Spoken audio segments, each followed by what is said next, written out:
అందరికీ నమస్కారం అండి. నేను మీ పల్లెటూరు సీను.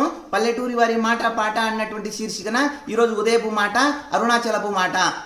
ఓం అరుణాచలేశ్వరాయ నమః అంటే అరుణాచలంలో ఉండేటటువంటి ఈశ్వరునికి నమస్కారం చేస్తున్నాము. నమస్కారం అంటే ఏమి? నమః అంటే వంగి, ఆస్కారం అంటే ఉండడము, నమస్కారం అంటే వంగి ఉండడము, అంటే ఇలా తక్కువగా ఉండడము.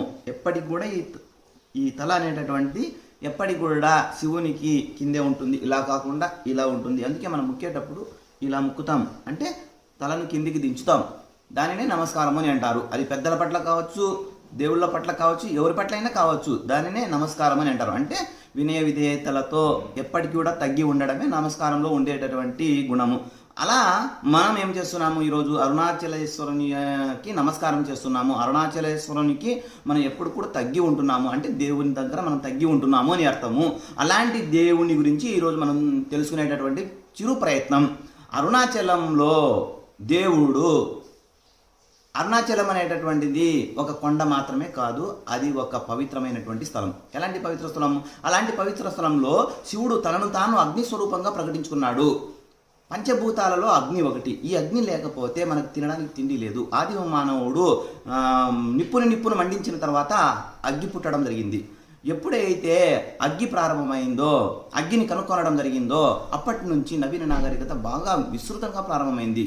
ఆనాటి నుంచి ఈ రోజు వరకు కూడా అగ్ని లేకపోతే మనకు ఆహారమే లేదు. గ్యాస్ రూపంలో కావచ్చు, కట్టెల పొయ్యి రూపంలో కావచ్చు, ఇలా అన్ని రూపాలలో కూడా మనకు తినడానికి తిండి దొరుకుతున్నది అగ్ని వల్లనే. ఆ అగ్ని లేకపోతే మనం వంట వండే వాళ్ళమే కాదు, రుచికరమైనటువంటి పదార్థాలు తినే వాళ్ళం కాదు.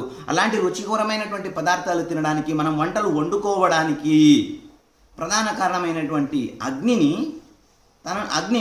తనను తాను ఏమనుకున్నాడు? దేవుడు అగ్ని స్వరూపంగా ప్రకటించుకున్నాడు అరుణాచలంలో. అందుకే అక్కడ జ్యోతిని వెలిగిస్తారు.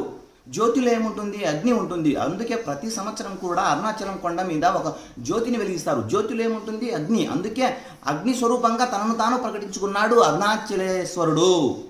అరుణాచలంలో మనము దర్శనం చేసుకున్నామంటే ఆత్మదర్శనంని చేసుకున్నట్టే.